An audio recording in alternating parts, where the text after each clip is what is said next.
put her face in and blow, like a human smudging to make the stories hers. Her brother caught her at it one day. Peter was 8 years older than Alice and ever so much taller. He was like a great and gentle horse in her life. When she confessed what she was doing, he just smiled. "Ah, Alice," he said, switching into his Bilbo voice. "Just a plain hobbit you look, but there's more about you than appears on the surface." The year Alice turned 9, an author came to visit her school. It was on that day Alice understood for the first time, in a way that was both slightly depressing and terribly exciting, that books were written by people. Real people with mascara that flecked down onto the soft, pale curves of skin under the eyes and a sweater that was a bit too long in the sleeves.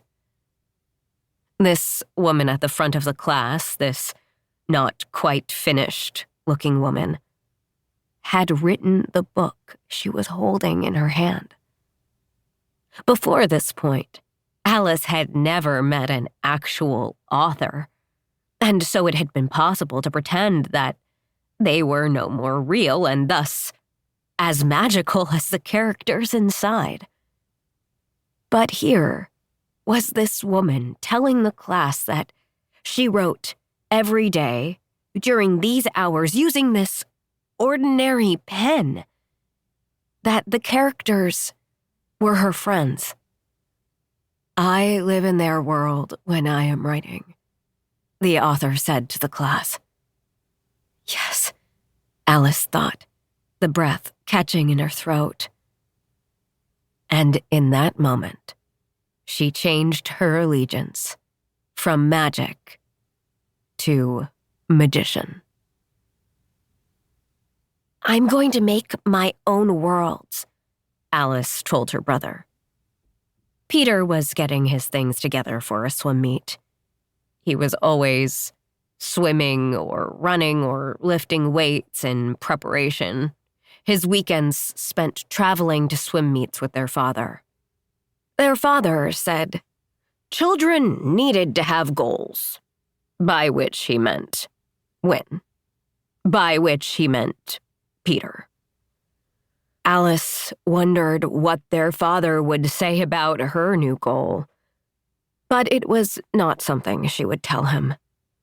She had learned that being a girl was a little like going under the table, out of the line of sight, and that could be beneficial. Peter was the one she told things to. He would make a secret picnic, peanut butter and jelly sandwiches with double jelly the way she liked, and potato chips he'd bought on the sly from the corner grocery store. And they would sit in the leafy refuge of the treehouse he'd made in the woods, and he would listen to whatever she wanted to say. Now, in his bedroom, he glanced over at her and smiled, just a bit, and she looked for a moment into his eyes. Too much in there, Alice thought. "Peter!" their father yelled from downstairs, and Peter startled. He looked at Alice and shook his head. "You get the world they give you, Alice," he said, reaching for his backpack. "I'm sorry." But he was wrong, Alice told herself. He had to be. Books, by their very existence, proved that. The year Alice turned 10, Peter went to college on a swimming scholarship, leaving her alone. It had been clear for a while that Alice was not a social creature, never inclined toward sleepovers or witty notes passed in class, caring little for Girl Scouts or clubs. She'd always been that kid.